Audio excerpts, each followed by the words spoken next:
Hello, welcome to Anti-Gravity Devices in Ancient Egypt.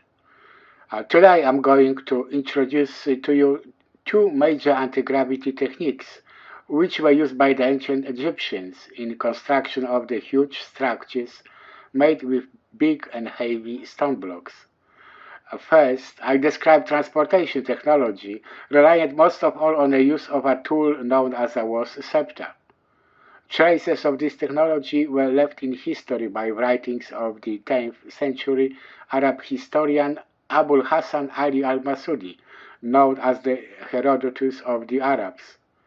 This is a well-known story. However, in this case, I will go on explaining meaning of each step described in his writings on the subject. Secondly, I depict how the ancient builders handled stone blocks at the construction site. I don't know about any writings on this subject, but we can use some ancient pictures, and we can go on a picturesque trip to the ancient site of Sun Temple of Usere in Abu Gharab, where the existence of anti-gravity technology in antiquity becomes clearly obvious. I need to start with a few words about gravitation, scalar wave, resonance, and resonant couplings. Ancient Egypt's technologies were mostly based on exploitation of gravitation, as it were scalar waves. It has been done with the means of resonance and with the use of tools of resonant coupling. Talking about gravitation as a scalar wave, it is a longitudinal wave, directional and vibrating in the direction of its propagation. It varies in size from incredibly small to incredibly huge. Magnetic scalar wave coexist naturally with electrical scalar wave, and both are oriented towards each other perpendicularly. Scalar waves are susceptible to operations on it with the help of resonant tools. Most of all, a magnetic resonant coupling is capable of catching scalar waves in some sort of tangle, where scalar waves travel both ways between identical resonances. For this reason, this phenomenon is called sometimes a standing scalar wave or a standing resonance. This is the very base of technology with which the oldest Egyptian pyramids were to be used for a range of different purposes. With the same understanding, the ancient Egyptians created anti-gravity tools, without which the creation of the huge structures would perhaps even today be quite impossible. Anti-gravity is commonly present in our environment. Gravitation of Earth's pull is a wave directed towards the Earth's center. Anti-gravity of Earth's push is a similar wave directed up from the Earth's center opposite to it. Without anti-gravity, there wouldn't be any ground we step on. No water level, no earthly atmosphere, no space border. Without anti-gravity, our environment would be compressed into something incredibly small. Living conditions, as we know it, depend on the existence of natural gravity of earthly pull and push. This really is elementary observation. Whichever tools we may be able to employ on gravitation, the same may be done with anti-gravity. It seems to be the same wave, except directed opposite way. The only problem is with how to create tools which would have effect most of all on anti-gravitation. We are living in a world on a level where seemingly gravitation overwhelms anti-gravity. Because of it, given a resonant tool will work most of all with gravitational waves of Earth pull. To utilize resonant anti-gravity tools, we need to find access to natural waves of Earth anti-gravity. It appears that some part of gravitational waves reflects from the Earth's surface at an angle similar to the angle between magnetic and true Earth poles. Even though magnetic pole position is constantly changing, we can see it studying placement of chambers inside the Great Giza Pyramid, or looking at this somewhat cryptic picture of Edward Litzkainin, who single-handedly built the Coral Castle in Florida with the help of weightless technologies. The same angle is apparent in the shape of an ancient tool known as a was scepter. Ancient Egyptians found a way of tapping into natural resources of Earth anti-gravity, implementing practical knowledge of this angle into the resonant tools. This is how Abul Hassan Ali al-Masudi described transportation of stone blocks. A magic papyrus is placed under the stone to be moved. Then stone is struck with long metal rod. Stone levitates and moves along a path. A path is paved with stones and fenced on either side by metal poles. The stone travels along the path for a distance about 50 meters and then settles on the ground. The process is repeated until the builders have the stone where they want it to be. To me, al-Masudi's information seems to be true, by all means, and it makes logical sense. He described a resonant tunnel in which stone blocks were made weightless with the help of technology that allows for a temporary build-up of anti-gravity waves.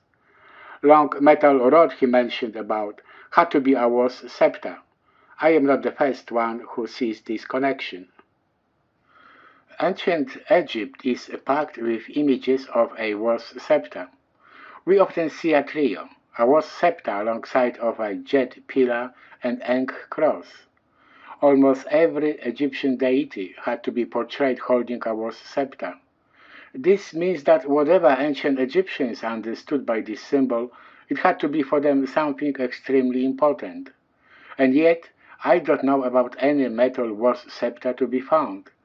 What researchers have found so far, they were merely some toys incapable of truly performing was scepter's tasks. It seems to be intriguing, but this is a life's fact. Was scepter has been a tool used in antiquity to levitate heavy stone blocks. The way it works differs from functioning of tuning forks, which some researchers believe had been employed for similar purpose. It is a long and thin rod, ended at one side with a hammer positioned at an unusual angle, and with a short fork at the other side. Common sense dictates that was scepter had to be built with some sort of metal, as most of the ancient images show it as very thin, clearly steady object. Let's have a look at the angle of the hammered part of a was scepter.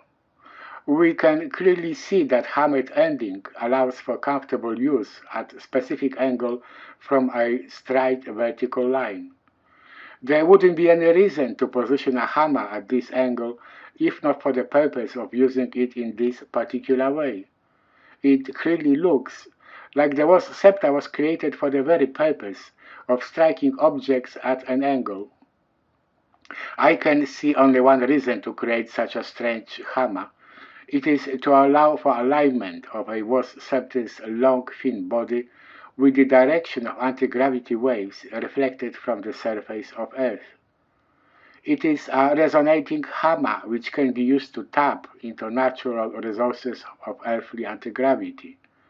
When this hammer struck some object, was scepter vibrated, creating resonance of the same value at both of its ends. Because of this, it is a tool suitable for applications of resonant coupling. Resonant coupling requires identical resonance of coupled objects. Standing scalar wave would travel both ways between identical resonances at the was scepter's ends. Let's imagine now that someone struck a stone block with a was scepter and kept hammered ending down. This would create a resonant coupling between the surface of the stone block and a fork part of the was scepter. With was scepter aligned with anti-gravity direction, this will be a coupling created mostly with natural magnetic anti-gravity waves. Yet, because a forked ending of a was scepter is positioned perpendicularly towards its main body, there should be standing scalar wave traveling both ways between arms of the fork.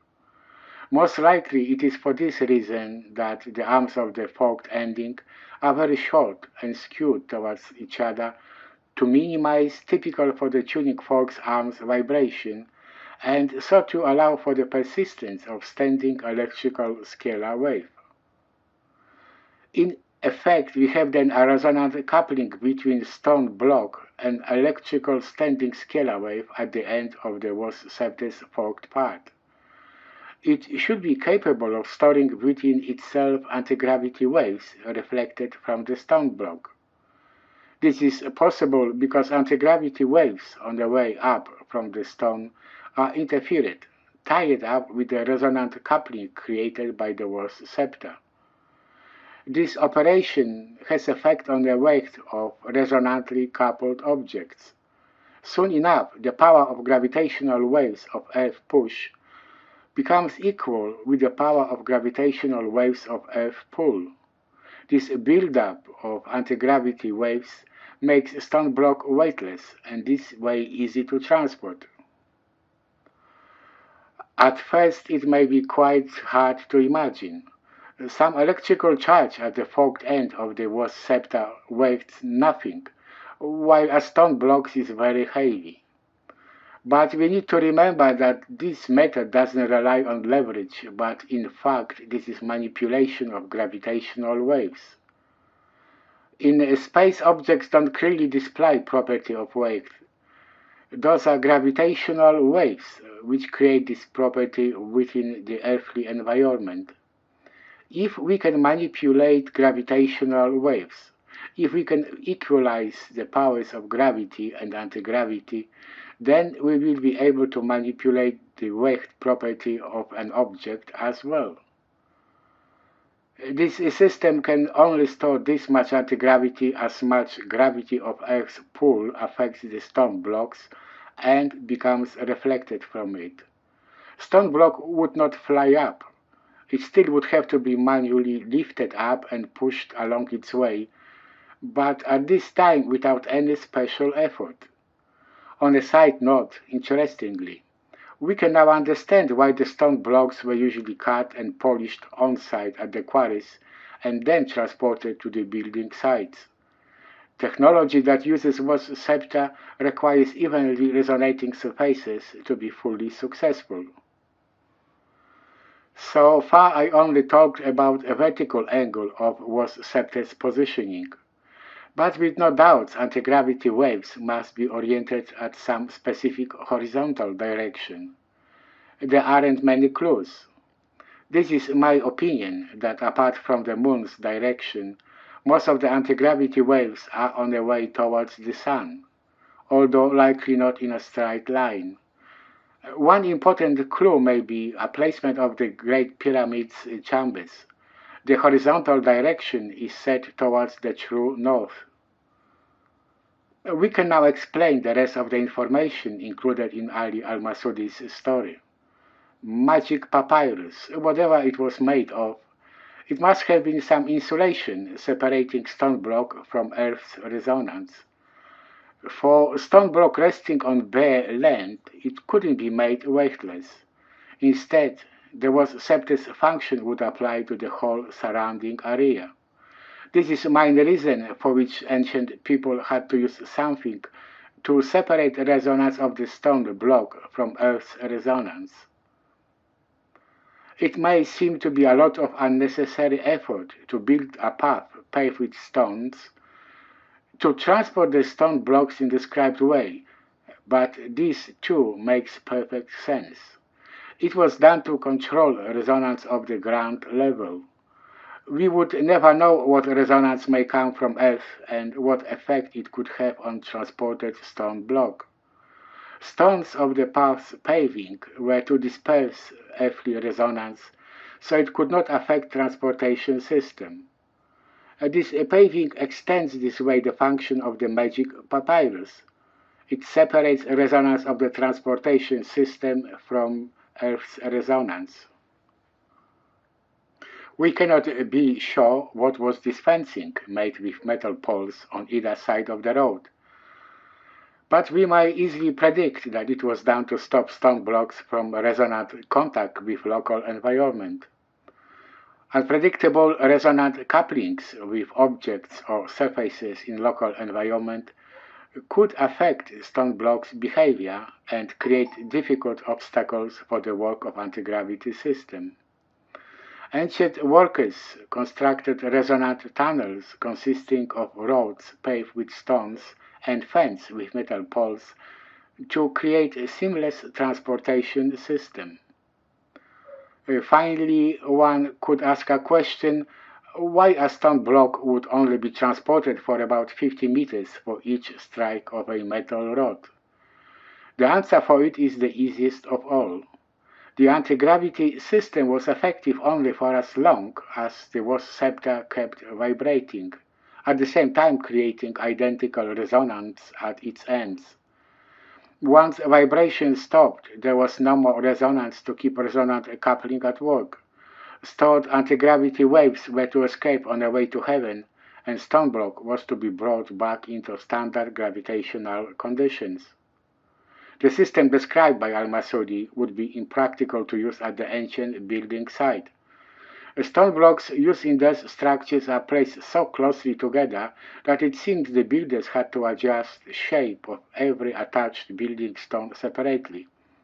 It would be impossible to keep a stone block weightless all the needed time with the help of a was scepter. This technology was used only for transportation purpose. Once a transport reached the construction site, the stone blocks were entering an area which was under influence of a different system, also based on the exploitation of the natural anti-gravity waves. I believe that everyone interested in this subject is already familiar with the concept of tuning forks and frequency-based patterns. In contemporary world, tuning forks are commonly used to create desired frequencies. It may be frequency of the sound, as in the setting tone of musical instruments, or for various needs of modern industry. We also know that if we place some sand on a vibrating metal plate, it will create huge range of different patterns depending on the vibration frequency. The same thing will happen if we put, for example, some dye or oil into a vibrating bowl filled with water. The pattern of dye or oil will change depending on the vibration frequency of the bowl. Ancient builders used jointly those two techniques to employ function of resonant stone blocks which at will kept ancient building site in a state of permanent weightlessness. To see how it was done, we need to visit two places. One of them is Metropolitan Museum of Art in Manhattan, which displays a statue of Isis and Anubis. The other is ancient site of Sun Temple of Nusere in Abu Ghraib, where we will find clear evidence of how this system was implemented. The statue of Isis and Anubis, on display at Metropolitan Museum of Art in Manhattan, is said to be created in the 13th century BC. It portrays goddess Isis and god Anubis. The inscriptions on the front of the statue contain prayers to the two gods. While looking at the statue, the object of my interest is anti-gravity. Since I know what I'm looking for, it is easier for me to distinguish the elements relating to ancient technology. I can see Isis symbolizing earthly atmosphere, and Anubis as a traditional god of earthly underground. Goddess Isis holds a staff which I have already associated in the past with the meaning of gravitation. God Anubis holds a was scepter, which for me is a symbol of tapping into earthly anti-gravity. In between them, we see some pictures which will be clearly readable to anybody. Have a look at the symbols of two bowls and at what's in between them. Just on the first bowl, we can see a set of tuning forks with some strings attached. I can find a familiar angle already associated with gravitation being reflected from the Earth's surface. What I see between two tuning forks is a symbol of earthly atmosphere with some gravitation directions symbolized by the strings. Below, between tuning forks, there is a little symbol which I could interpret as a pointer. I can imagine its meaning could be telling us that tuning forks and strings had been positioned in some desired way. For me, it is about orientation that allows for aligning of tuning system with natural direction of anti-gravity waves. Then below we see some round symbol, which I can easily associate with a pattern of dye or oil, which will be seen inside the bowl filled with liquid if I bring it into a state of vibration with the help of tuning forks. This pattern should be visible in the bowl placed below it all. The last stage of my interpretation is a question. Is this picture being a diagram or a defined device? Very soon now we will see that in many cases only one tuning fork had been used in resonant devices, and which string would need to be plugged to get a pattern of anti-gravity inside the vibrating bowl. Then of course another big question arises. How would anti-gravity pattern look like? I'd like to speculate. Perhaps there could be a chance to find an answer to this baffling question while visiting ancient site of Sun Temple of Nusere in Abu Gharaib. The Sun Temple officially dates back to 25th century BC. It was excavated at the beginning of the 20th century by the Berlin Museum, and it appears to be greatly damaged. This is a drawing of what is thought of how the temple could have looked like in its original form. The site is famous for the presence of the circular alabaster basins.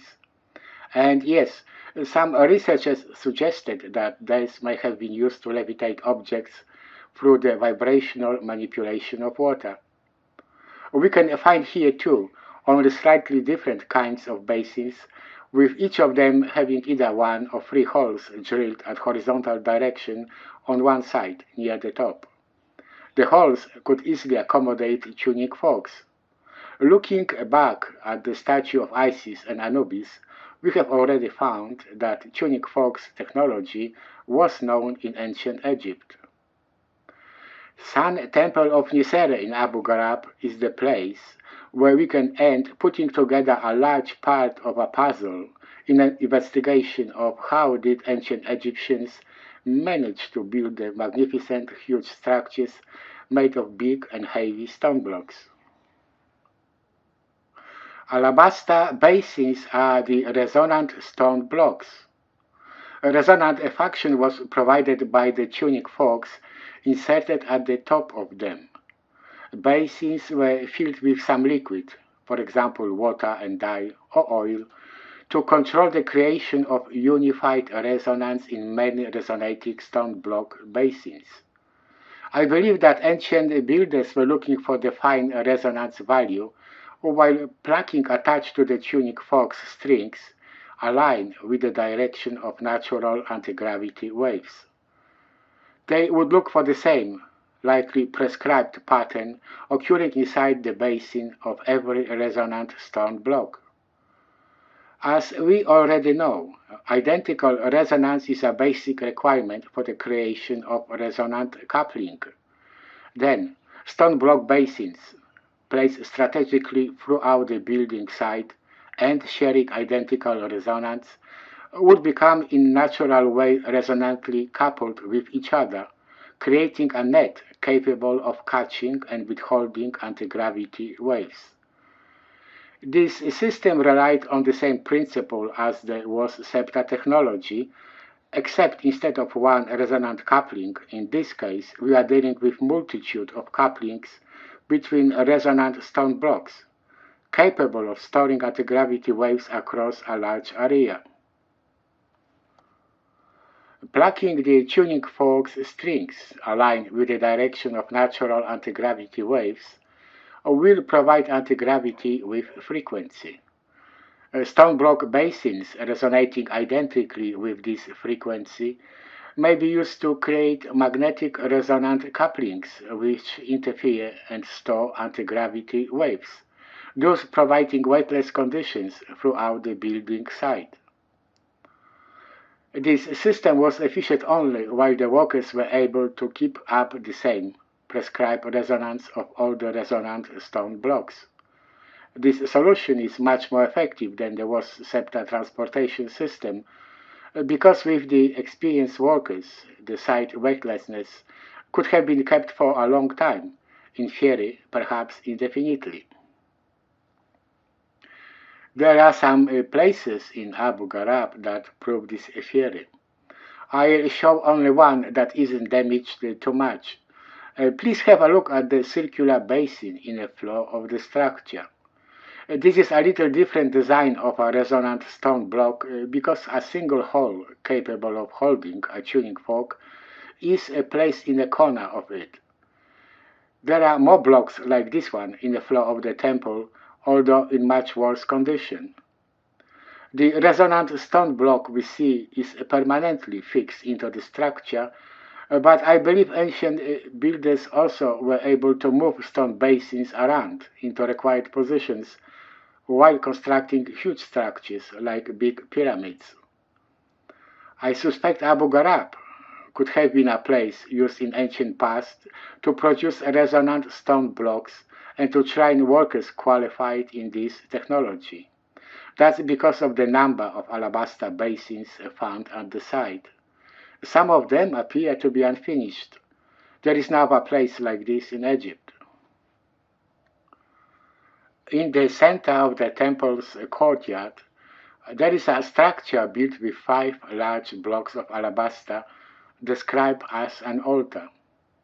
Alabaster blocks are arranged to form a symbol that has been translated as "May Ra be satisfied." I suspect there could be some tiny chance that this may be the pattern which people working with stone block basins were looking for.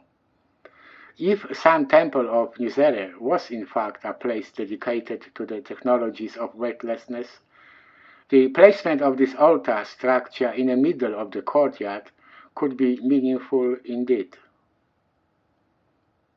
This is all I wanted to tell you about anti-gravity in ancient Egypt. All my observations were based on common sense. It all has not much to do with the hard science. But as I mentioned before, technologies of ancient Egypt, while resulting from enormous knowledge, are applied the way in which anyone interested in a particular subject may find their own understanding. My own investigations may be so much easier because while being a mind control survivor, I am able to practically sense anti-gravity in mind control operations. In a natural way, every anti-gravity is part of our lives, which normally remains unnoticed. I personally didn't have to investigate if there is any anti-gravity at all, so I could concentrate on the subjects tied up with its works. All I did was to put my observations together into packages with meanings which I couldn't personally deny. I would like to thank all the people who subscribe to my channel. It really is an encouragement to me. I do understand that my way of thinking is rather unorthodox and may be difficult for some to accept immediately.